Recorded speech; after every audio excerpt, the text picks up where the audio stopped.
NFTs, non-fungible tokens. Now, you've undoubtedly heard a lot about them. But what are they exactly? And how is NFT technology shifting and changing? Now, my next guest, Anthony Georgiades, is an NFT expert. His company, Pastel Network, is on the forefront of NFT technology. Now, NFTs are starting to disrupt many different types of industries. Let's find out why. Anthony, welcome to the Daily Drop. Great to be here. Thanks for having me. So, look, I'm really fascinated with the diversity of your company. Pastel seems really interesting to me. Tell me more about Pastel. Yeah, absolutely. So at its core, Pastel is a dedicated blockchain, a completely decentralized network that's really focused on powering the future of Web3 and NFT technology via really revolutionary game-changing protocols. We serve a lot of various NFT use cases, such as being able to provide for permanent storage of actual NFT data itself. Obviously, if you're acquiring an NFT in the metaverse or digital art or whatever it is, that underlying data that you're acquiring is as important as it gets. And so our protocol is focused on securely storing that data in a completely permanent fashion. We also have technology that helps power what we call copy mint protection and near duplicate NFT detection. And so you can imagine the sorts of use cases that sorts of powers as it pertains to copyright infringement. Is this NFT a scam? Is it a duplicate of something else? Is it infringing on, let's say, existing IP that exists in the world, etc.? And I was reading about you and your relationship with Polkadot. I love Polkadot. Can you tell me more about how you work with them? Yeah, absolutely. No, this is a great use case and example of how exactly Pastel is positioned in the Web3 ecosystem. So we recently secured a partnership that we announced last week with Polkadot. And what we're basically aiming on doing is, over time, you can imagine that Polkadot has its entire ecosystem of really what they call parachains. And these are blockchains that live within the Polkadot ecosystem. They communicate through each other because they run on the same sorts of underlying technology. And then each of those blockchains itself has its own ecosystem of NFT marketplaces, DeFi applications, etc. So what we're doing is we're working with the actual parachain community to help power all of our amazing technology across the vast amounts of NFT marketplaces and use cases that exist within Polkadot. Over time, what's even more fascinating is, and back to our general construct around wanting a interoperable future of Web3, where you have multiple blockchains, multiple networks that are communicating with each other in a completely trustless fashion, we're actually going to be running our own parachain natively on the Pastel network, so it can trustlessly communicate with Polkadot directly. So you brought up interoperability, which I'm very interested in, right? So for our viewers at home, interoperability is all these different technologies working together. Maybe you can describe that a bit better, but it's a very prominent part of Polkadot. What do you think of interoperability in Web3? Yeah, absolutely. My entire thesis of Web3 is predicated around this construct of multi-chain, of the multi-chain future, where there's going to be a number of dedicated blockchains. You have the Ethereums, you have the Solanas, you have the Avalanches, and they're all going to be basically communicating with each other, whether that's data, whether that's certain assets, user information, etc. And how does information from one blockchain make its way to another blockchain without sacrificing any of the key principles around trustless setups, decentralization, and overall verifiability? And so a lot of companies and networks themselves are really focused on that next wave of technology, where you have that true almost bridging of assets, data, information, etc., from one blockchain to the other. So interoperability is going to be a completely pinnacle component of the future of Web3 moving forward. Certain platforms like Polkadot are actually kind of interesting because they're not necessarily, they call themselves layer zero. And what that means is they're basically an umbrella that encapsulates a bunch of different blockchains that are built on the same exact communication pipeline. It'd be as if every blockchain was fluent in English and was able to talk to each other because they share the same common language itself, versus a Solana, which might be built on a different language and different technology stack in and of itself. That was a great explanation, and I can't wait to get more of you. You're amazing. We're going to the break on the Daily Drop.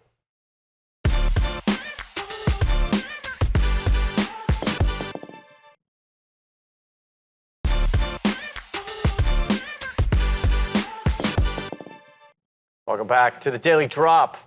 Okay, NFTs. Everybody's talking about NFTs. Let's start at the beginning. Can you define an NFT for our audience in simple terms? Yeah, so let's start with this concept of non-fungible. Non-fungibility, non-fungible tokens. The concept of non-fungibility is something that most people are actually very common with and probably experience every day. Non-fungibility is the idea that a piece of data is completely unique and one asset can't necessarily be swapped to another asset. That could be a burqa bag, it could be a digital identity, it could be a domain name, it could be a medical record, etc. Those are all non-fungible types of information and data. Fungible, on the other hand, would be like you have a dollar, I have a dollar, we swap it, we don't necessarily care. A dollar's a dollar. So if you go back to this idea of non-fungibility and where NFTs come into play, how can we take that same amount of unique data or that unique information and almost represent it on a token, on a blockchain, such that it can be transferred in a completely peer-to-peer fashion? So it's really representing the digital ownership and ease of digital transfer of those unique pieces of data. I mean, look, that's a great explanation. And I mean, a lot of people were researching NFTs this year because it was a huge year. But I will say, while 2022, has also been like a difficult year for the entire world's economy, including the NFT industry. So I guess that's a question I have, right? Like, how correlated is this sort of new NFT market to the broader macroeconomic environment? Yeah. So looking historically speaking, over the last cycle, we've obviously seen a heavy amount of correlation between NFTs and broader risk assets. Specifically speaking, we've been in an era of zero to negative real rates. There's been a tremendous amount of cheap speculation. It's been very easy to go out and speculate on a lot of high growth assets, which might derive some sort of future utility, some sort of future value, some sort of future cash flow far off into the distance. And we can speculate and pay high premiums on that today. So clearly, risky assets at the right end of the risk curve, like crypto, and even more obviously risky than that, NFTs in particular, have enjoyed a lot of that speculation and obviously moved in lockstep with a lot of the other kind of risk-on assets over the last cycle.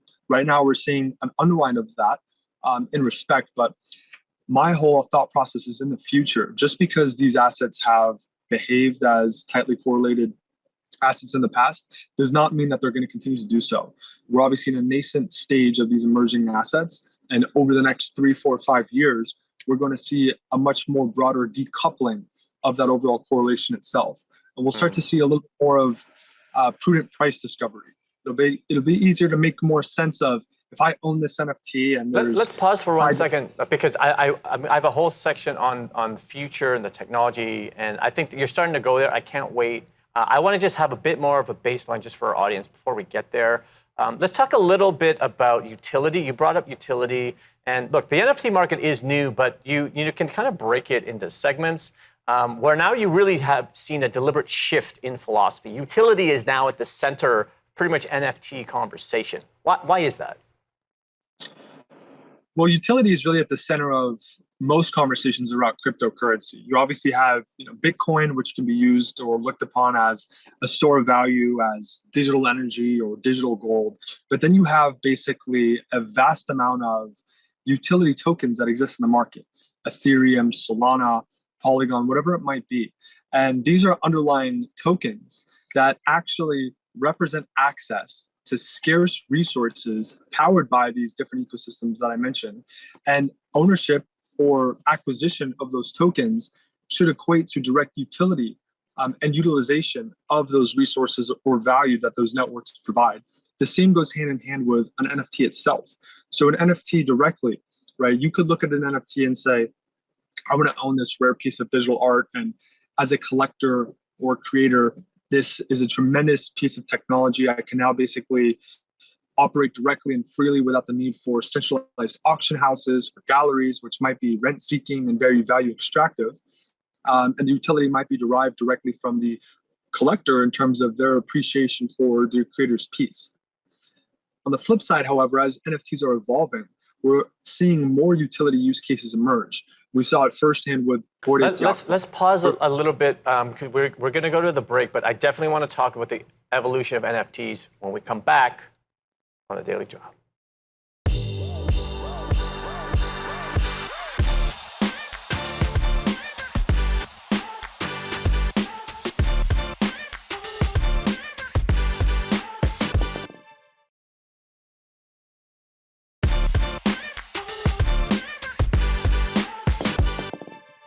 Welcome back to the Daily Drop. Okay, so before the break, we were talking about the evolution of NFTs, and this is really the thesis of the entire episode. So I'm so curious about what you think. How are NFTs going to evolve? Let's say medium term. Mm-hmm. Yeah, it's going to be super exciting to see what NFTs look like in the next couple of years, right? And just for the audience's sake, as we discussed previously, NFTs really represent this ownership of really kind of slow-moving, immutable data. Anything such as, it could be a medical record, it could be a digital identity, it could be a domain name, a piece of digital art, etc. So as NFTs continue to evolve, we're going to see them being less used for simple profile pictures or collections of 10,000, and they'll have much more tangible utility associated with them. It could be access to a specific community. It could be ownership as an NFT, as membership into an exclusive club. It could be proof of attendance to a specific sporting event. It could be used as the ticket itself to a concert or venue or whatnot. So it's super exciting to see how NFT use cases and technology are emerging. There's a number of different companies that are really working on building out the core infrastructure to help power these use cases over the next 3 to 5 years. Yeah, look, I love what you're saying about utility. I mean, it's clear that you really do know the space. But I do have to bring up the Jack Dorsey tweet though, because while I definitely agree with you, utility is the future. There's definitely speculators, right? There's definitely people who are in the NFT market, just for the resale value. And for anyone who doesn't know at home, Jack Dorsey, his first tweet was NFT'd and purchased for, I believe it was $2.9 million, and then he wanted to resell it this year, right, at the height of the Elon Musk sale of Twitter. So he was like, I'm going to sell it for $50 million. And the highest bid was only thousands of dollars before it was ultimately withdrawn. So how significant do you see that transaction for the broader resale market of NFTs? I mean, look, one thing to keep in mind is NFTs as we see them today, and by their very nature, in terms of what they represent, as they are representing slow-moving data, they're also relatively illiquid, right? You have very, very few collections, and it's not like you're going out and buying a Apple stock or a Tesla stock where you have billions of average volume over the course of months and months and months. Even with respect to Bitcoin or Ether, the relative volume and illiquidity of NFTs is very much vast. And so it is a risk for speculators to go out there and buy an NFT with the idea of selling it to the next highest bidder tomorrow. Because lo and behold, you might not necessarily even see a bid for weeks or months, and you'll get left holding something that you'll have to hold into perpetuity or for the next several years. So the biggest thing to keep in mind is when a user is going out and acquiring an NFT, back to your concept of utility, they should have their own derived fundamental value of why they are buying what they're buying. Do they love the piece of digital art? Do they believe that the creator themselves are going to make a name for themselves in the digital art world over the next 5 or 10 years? And they want to be one of the early adopters of that creator or that artist. Do they want access to this underlying membership because they derive so much personal, tangible utility from that membership itself? Do they want to acquire some sort of electronic ticket or proof of attendance or whatever it might be to some event? But the construct of acquiring NFTs under the idea of flipping them for a quick buck or speculation is obviously one of the adverse side effects of the market in terms of how it's evolved so far today. But it's not necessarily surprising given the things we mentioned before, coming out of a very, very low cheap asset policy that's enabled people to actually support such speculation. Dude, oh my God, you're like such a brain. That was great. I loved your answer there. Look, we've got about a minute left. I want to talk about GameFi a little bit. So for our audience at home doesn't know, essentially it's like the gaming economy. It's really emerging, and it seems like it's a big part of the future of NFTs. What do you think of GameFi as part of sort of NFT growth strategy? Yeah, absolutely. I mean, I think that gamification specifically, and then GameFi in particular, are really important constructs and pillars of what NFTs might represent in the future. Even more broadly speaking than that, we've seen tremendous use cases from Axie Infinity to actual games in the metaverse. Anything from really being able to monetize for someone's achievements within the game, being able to actually acquire wearables or assets or upgrades or whatever it might be. So gamification in terms of NFTs specifically and their use cases in the gaming world are kind of a natural fit and segue, and one of probably the most prominent speaking of a segue, I'm gonna have to go to the break. You have to come back, dude. You're awesome. We'll be back on the Daily Drop.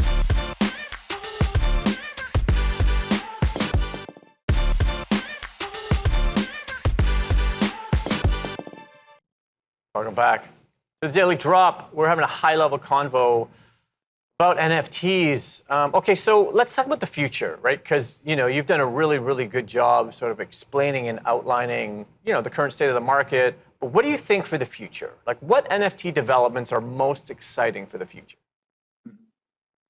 Absolutely. So, starting at the core, maybe the less sexy or mainstream side of the market, there are a number of really powerful infrastructure players out there that are really building almost kind of the picks and shovel of the market. That could be anything from, hey, how do I secure my NFT, to where's that data being represented, and all the way to a deep learning algorithm to detect if an NFT is fraudulent or copyright infringing or whatever it might be. Then you have obviously a lot of the actual infrastructure companies that are building some of that interoperability, those multi-chain bridges. How can I buy an NFT on Ethereum and have that same NFT living on Solana without the underlying issue of maybe a double spend or whatever it might be? But more specifically, in terms of what NFTs might shape out into the future, we touched on a bit of them. You have anything from ownership as membership of an NFT. You have obviously the world of gaming, metaverse in general. There's use cases where brands like Estee Lauder are pouring millions of dollars into this idea of these metaverse stores, where now anyone can kind of be their own model. They can try on makeup, they can post their own photos of themselves, and people can actually start following them. And the more followers you gain, the more quote unquote NFT recognition or ownership you get. That NFT is worth more. That NFT derives utility in the form of real goods, cosmetics from Estee Lauder, etc. So you can see a lot of creative ideas as it bridges hospitality to retail to games to financial products. So it's going to be really exciting to see how this industry shapes out. The last thing I'd say is anything that can become an NFT or tokenized into an NFT likely will into the future, just because of the efficiencies that the technology provides, most of which will be abstracted from the daily user.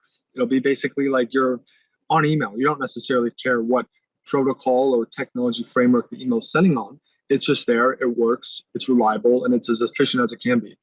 You were starting to mention a few different industries where all these NFT use cases are going to apply. Do you want to maybe outline a little more specifically which industries are going to be most impacted by the growing adoption of NFTs? Yep, certainly.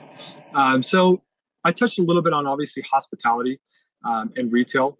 I do think that there are a tremendous amount of players that are looking at quote unquote NFT technology, whether that's basically anything from your ticket to gain access to an event is in the form of an NFT. You could even think about in the world of insurance. There's a couple interesting use cases where there could be a partnership with, let's say, a gym like Equinox or Peloton or SoulCycle, and effectively every time you quote unquote go to the gym or ride or whatever it is, you have an NFT that's non-transferable. It's yours, and it's almost accruing these points of sorts. And an insurance underwriter is able to actually look at that directly and say, for every tier of new points, we're going to basically reduce less of your underlying premium because you're less risk of maybe long-term health concerns that you might have, you're taking care of yourself, etc. So there's a tremendous amount of interesting use cases that are really bridging real world constructs with this sort of verifiable, trustless technology being NFTs. Look, we've only got about 30 seconds left. NFTs, all in. Is NFTs going to be everywhere in the future? Obviously, look, I work in the space. There's some intrinsic bias, but my thought process is, as I mentioned, anything that can become an NFT will become an NFT, and it's definitely here to stay. This is early innings. Don't get caught up in the speculation, short-term price volatility. This is fundamental technology that's changing the world. It'd be like me telling you what's the internet back in the late 80s, early 90s. Obviously, now it's table stakes. Hey, dude, you have to come back because, oh my God, like you're so high level, you know? It's like I felt pretty good about my NFT knowledge, and then talking to you, I'm like, oh my God, I know nothing at all. Anthony, dude, thank you so much for coming. Thanks for having me, man. Pleasure to be here. NFTs are a big part of our Web3 future. That much is clear. But how much impact will they make, and which specific industries will they disrupt? The answers are evolving, but the use cases are fascinating. The only certainty is that we must continue to pay attention to the evolving NFT technology. We'll see you next time on The Daily Job.